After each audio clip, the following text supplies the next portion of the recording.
second Triphasic book, and that kind of sparked our interest in everything. So we went back and read both Triphasic books. We thought, hey, this could be a really good idea for our program. So we ran through it ourselves first and decided that it would be a really good idea to implement. So today we're pretty much talking about what Triphasic is and how we implemented it. So what is Triphasic training? It is a type of periodization that was created by Cal Dietz. He's the strength conditioning coach for Olympic sports at Minnesota. He's pretty much, I would argue, the smartest person in the strength conditioning field. He's pretty much a mad scientist. He lives and breathes strength conditioning for 23 hours a day. But after years and years of trial and error, he found that if you train the muscle in the way that it works on the field or in your competition, that he saw the most benefits and gains from it. So we broke it down into three phases. There's the eccentric, the isometric, and the concentric phases. So those are the three different phases. Each phase is either 2 or 3 weeks long, depending on the sport, the season, etc. We'll break down the blocks later on. But I think Josh, it's taken 10 years to pretty much get to this type of training from trial and error. Yeah. Pretty much started in the early 2000s, and through lots of different studies in science, he came upon this type of system.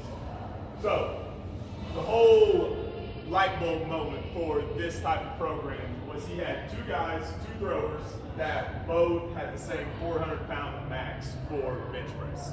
But one of the guys was a elite level athlete who was throwing it 65 feet. The other one was just a advanced or normal athlete who was throwing it 55 feet. So the whole question was why? If they're both 400-pound pitchers, then what is the difference? So the whole aspect and conclusion that he came to that it is the time or power aspect. So the body's ability to absorb force directly correlates to how fast you can reapply the force.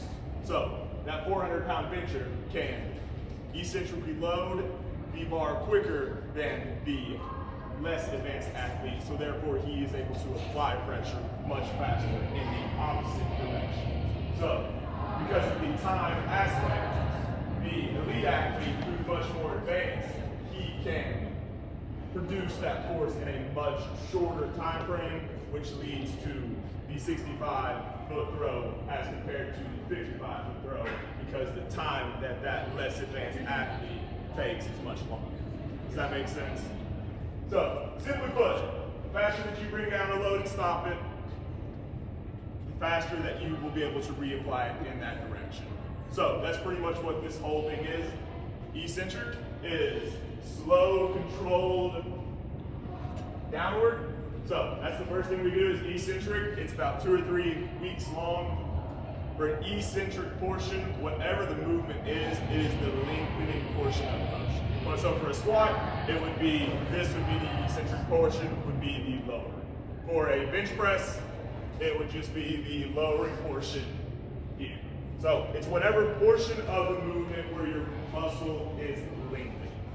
The eccentric phase is by far the most intense and the hardest. You're pretty much ripping apart your muscles so that they grow back strong. So there's different tempos that we'll go over.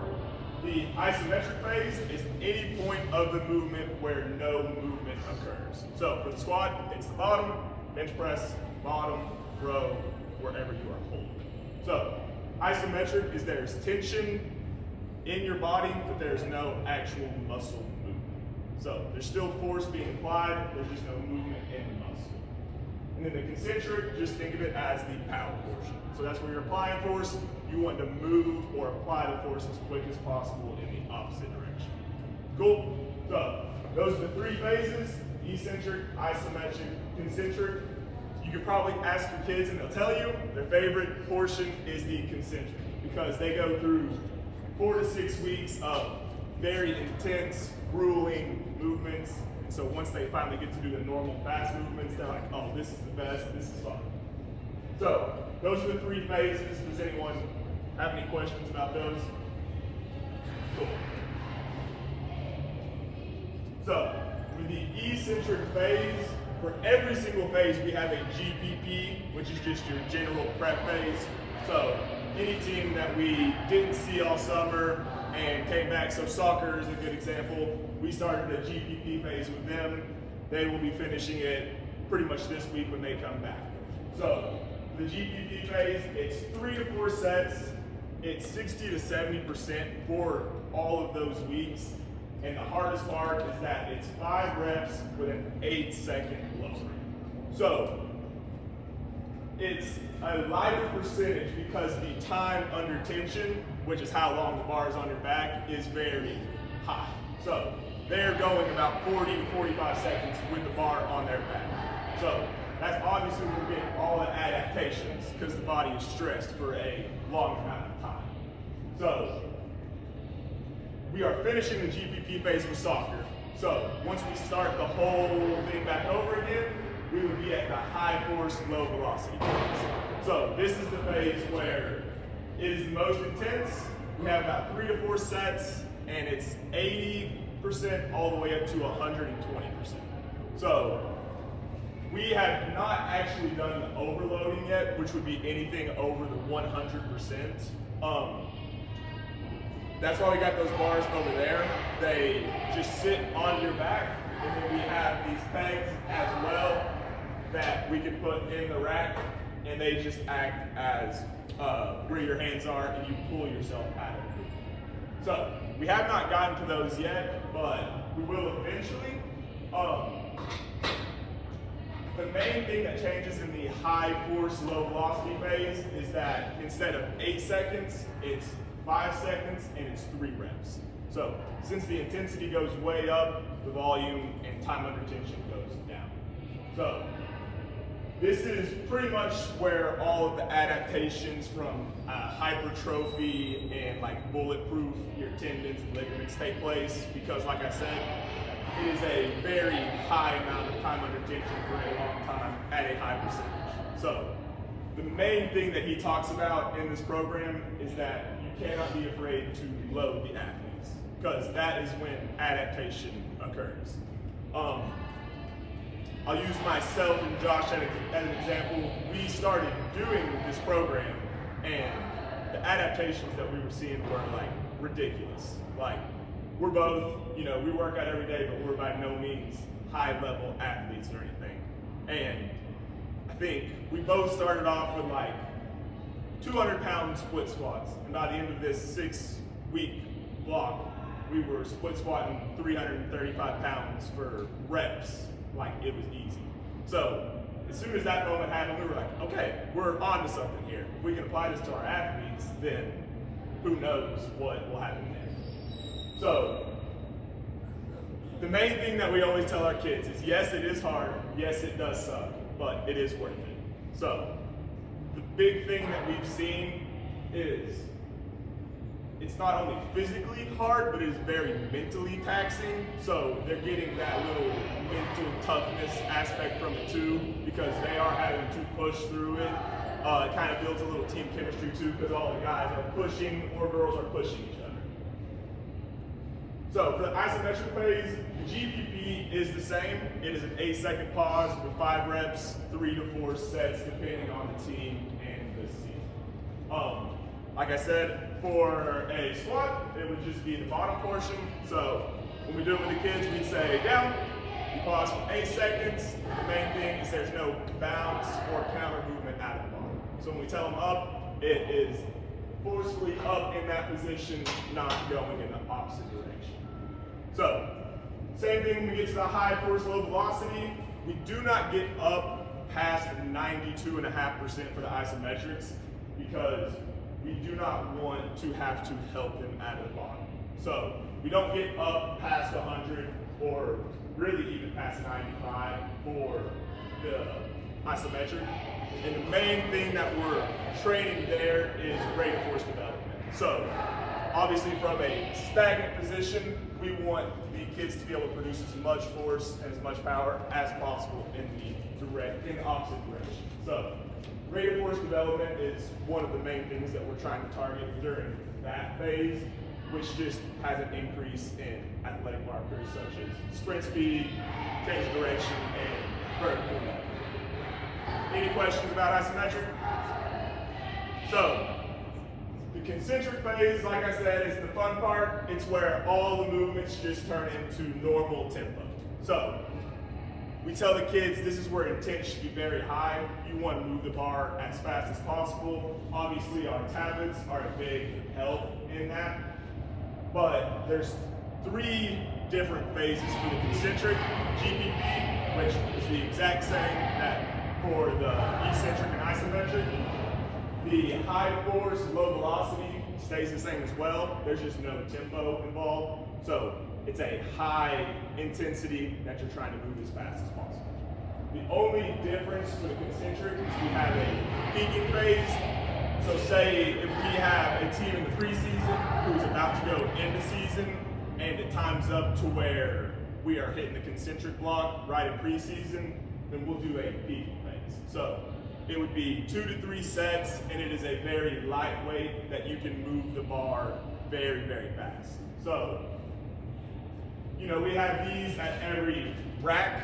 So we'd be telling the kids that we're trying to hit like a 1.3 or above velocity if we were peaking. Depending on the sport, we may fix some of your range of motion. So like track, for example, they may do a sport squat instead of like a full squat if we were peaking. So that would be one way that we can change in a concentric block too. But like I said, it just kind of depends on your sport and the timing of your season. Any questions for concentric?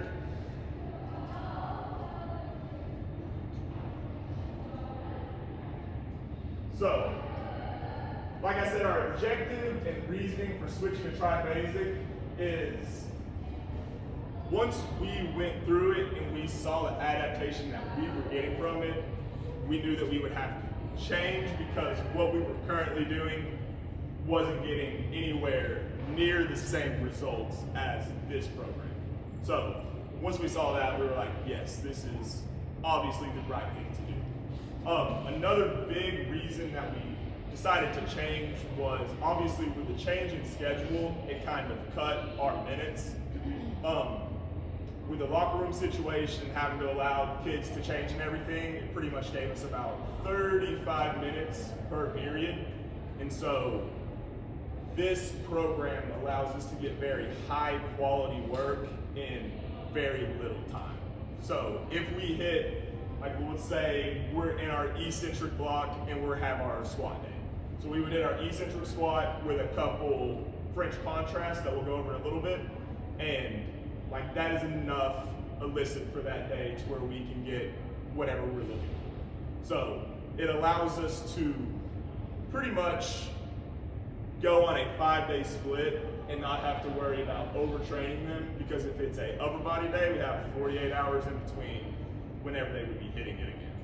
So 5-day split actually works a lot better. The time constraint was just the only thing that was hindering our ability. Like I said, very mentally and physically challenging. So that was another thing that we kind of wanted to add in, just because with so little time in here, obviously, we don't get to do kind of, finisher type of things, because that would take up 10 minutes that we don't have to give away. So the mentally and physically challenging aspect of it was another just added. Going off the time efficiency, we had a lot of Olympic lifts that we were doing in our old program, and form and time were probably the 2 biggest things that we saw were hindering Olympic lifts. Like, we may have to take 4 weeks to make sure that little Johnny is doing power clean correctly, when if we would just do this program, we would have 4 quality weeks of deadlift, whatever it is, and we're actually seeing progress. So with the way that this program is set up, we're still training power or jump, whatever type of ability throughout the entire program. So it's not like we need Olympic lifts every week. So the French contrast is pretty much our replacement for Olympic lifts, which will go on. Weight room management, I'd say, is probably the biggest thing too. We can almost do one block standing at our rack unless it involves something on the turf. So like say they do squat, loaded jump, band assisted jump, and then they would go out to the turf to do some kind of acceleration. So the way that the program is set up, it makes it to where there's not kids running around everywhere, waiting on machines. So like I know wrestling is one team where we have a lot of people in here. So the kids will finish their main lift, and then say if we have people on these inside racks, they will go to, let's say, the crackings, and then the people on the outside would go to the dumbbells, and then they would switch. So the programming allows us to not have to wait on certain pieces of equipment to get open, and so that we're constantly moving, not sitting around waiting, because you know that's when horseplay starts to happen and all that good stuff. And then lastly, the utilization of contrast methods was probably one of the biggest reasons that this program really drew us in. Like we said, we were trying to get away from Olympic lifts, and once we saw how the program used these, we were like, yeah, that's it. So the way that Cal Dietz typically runs it is he would be on a 3-day split. And so like one day would be all your tempo, then you'd wait, come in 48 hours, do your dynamic day, and then you would have a flush day on Friday. Obviously, we don't have that luxury because of how our schedule's set up. So we had to change it to where we have 2 tempo days, 2 dynamic days, and then our Friday is always our flush day. So say we would have, Monday would be our tempo, eccentric squat, and then Wednesday would be our dynamic squat. So Wednesday would be, oh man, this sucks, really, really slow. Wednesday we would come in, it would be a little higher percentage, but we're moving fast. And then so Tuesday, Thursday would be the upper body, tempo, dynamic, if that makes sense. And then Friday is our flush day. There's never any tempo on it. It's usually some kind of lunge, move fast, feel good, and then an upper body movement that's easy too. So Friday is always our quick, takes probably what, 20 minutes, 25 minutes? Kids are moving on their own, not having to wait on us. So the French contrast. All it is a heavy compound lift, so squat, deadlift, bench press, followed by a weighted plyometric, or so that could be any kind of dumbbell jump, banded jump, it could be anything. And then it is followed by a assisted plyometric or a sprint type of movement. So the one that we always have our kids doing, 1 second.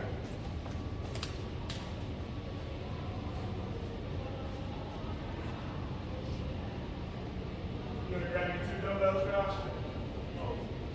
So one of the French contrasts that we utilize quite often would be back squat,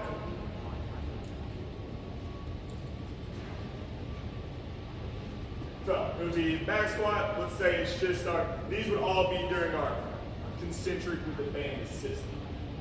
So it would be some kind of back squat, let's say it's 5 reps, 80%, move it as fast as you can.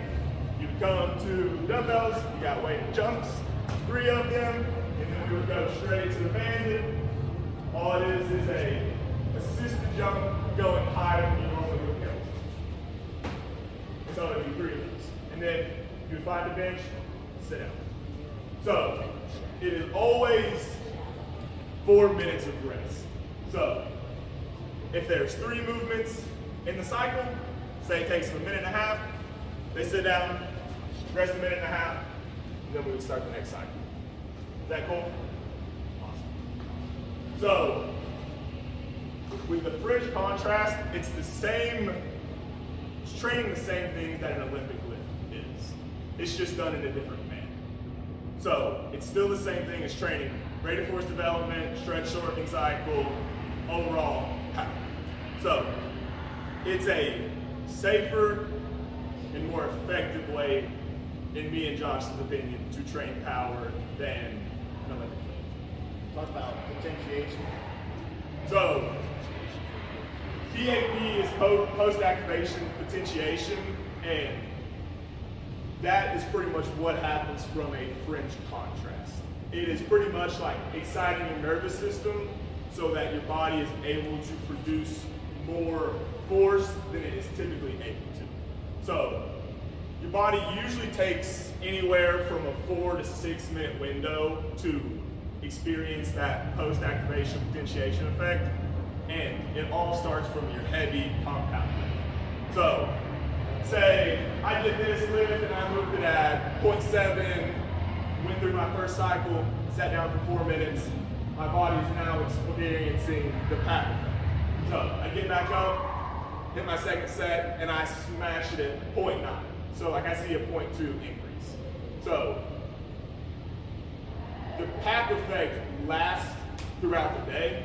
So say if we had a game day lift or something, we could hit a couple sets of it, excite the nervous system so that those kids see the result throughout the day. So during the lift though, the kids are like, oh man, like I'm crushing this weight, I'm crushing this weight. So that excites everyone's kind of like, oh man, we're moving this weight, we're getting stronger, we're getting stronger. But it's really just the PAP effect, but their body is still adapting to the adaptations and stress that's going on. Any questions about that? Cool.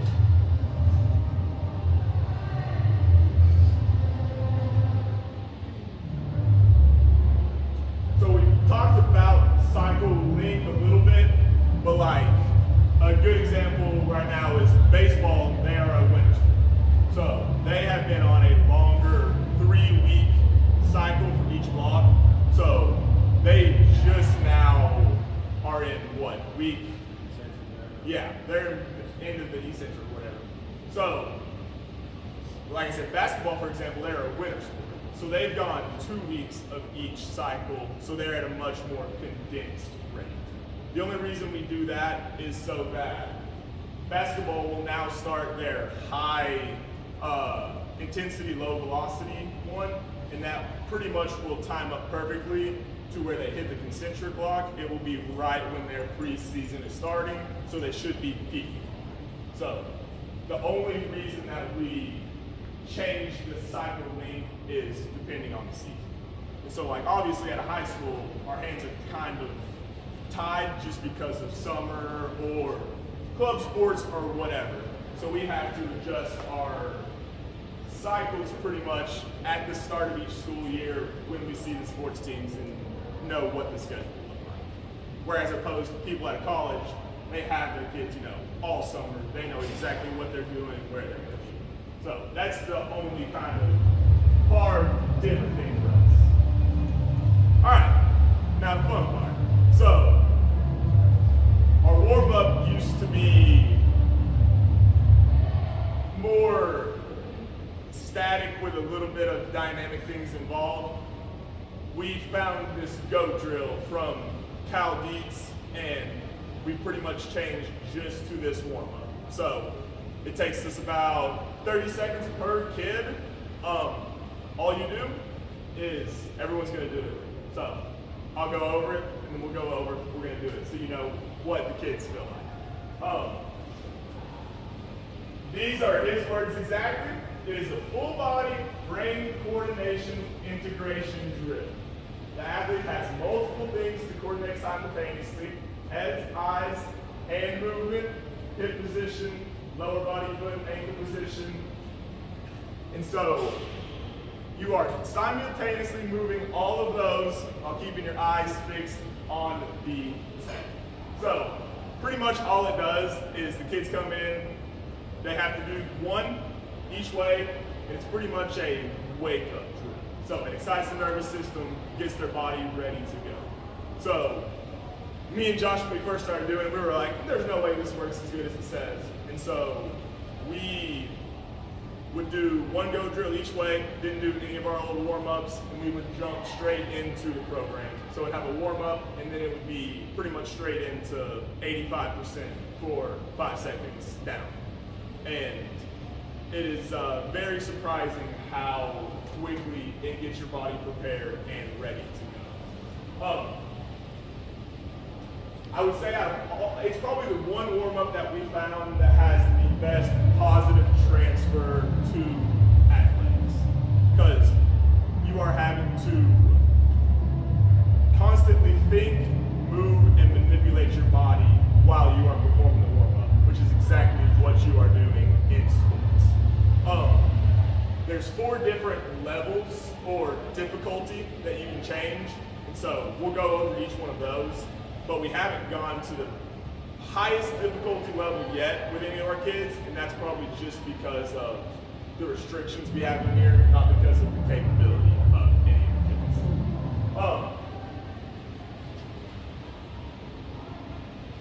So, my favorite thing about this whole warm-up is the foot complex aspect part.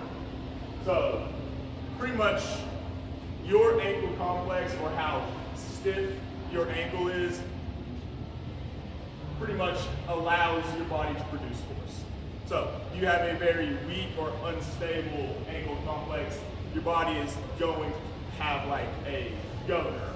You can't produce as much force as your body really, truly can. So, with this movement, because we are in awkward, weird positions, we are strengthening our ankle, which is in turn decreasing the anthrokinetic reflex and allowing your body to produce more force. So,